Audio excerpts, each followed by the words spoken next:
In today's math lesson, we're going to identify linear functions from graphs and equations.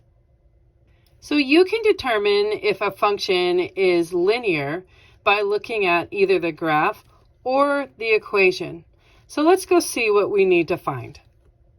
So the word linear has what it is in the name.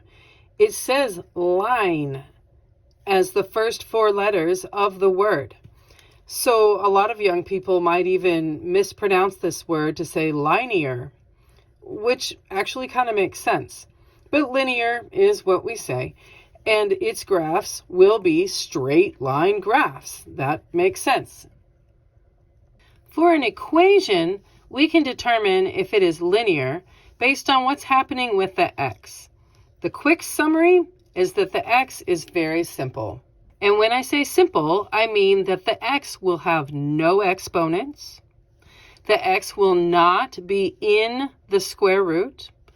And the x will not be under a fraction in the denominator. Example 1. The graph shows a function, and we need to determine if the graphed function is linear or nonlinear.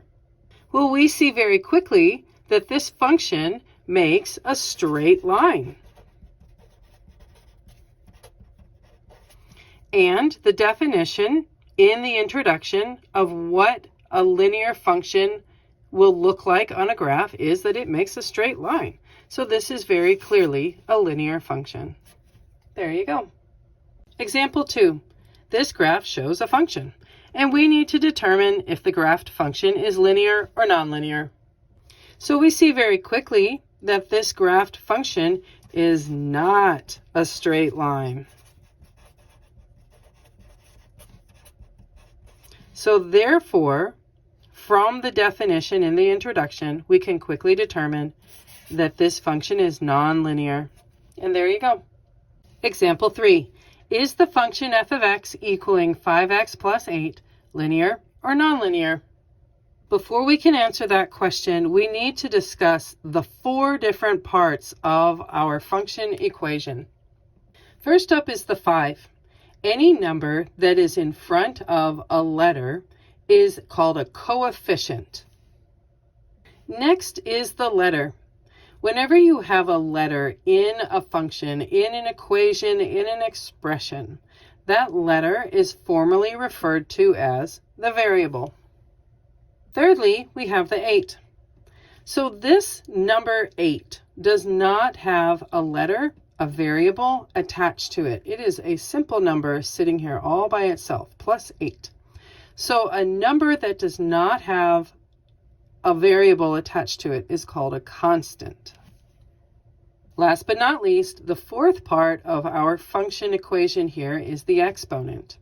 So an exponent is frequently described as a little tiny floating number up and to the right of your variable.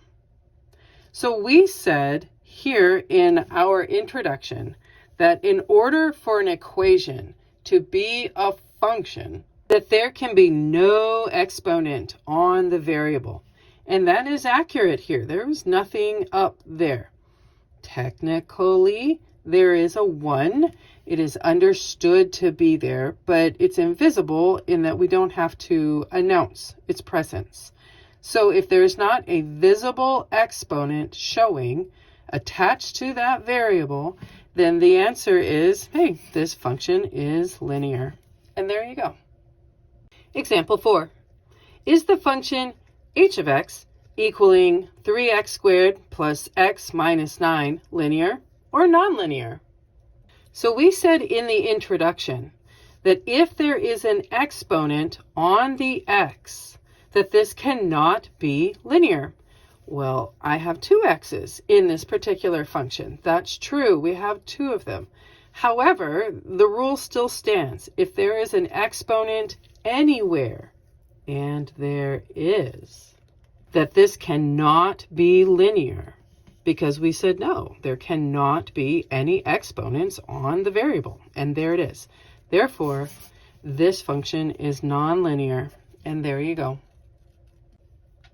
On our 5th and final example, we have a graph that shows a function, and we need to determine if the function is linear or nonlinear.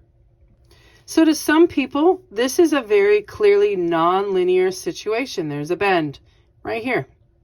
But for others, there's a confusion where it looks like here at the bottom of it, well, this is flattening out, so this is a straight line, right? Or here on the right side, well, this is becoming really tall, really steep, so this would become a straight line, right? And the answer is no.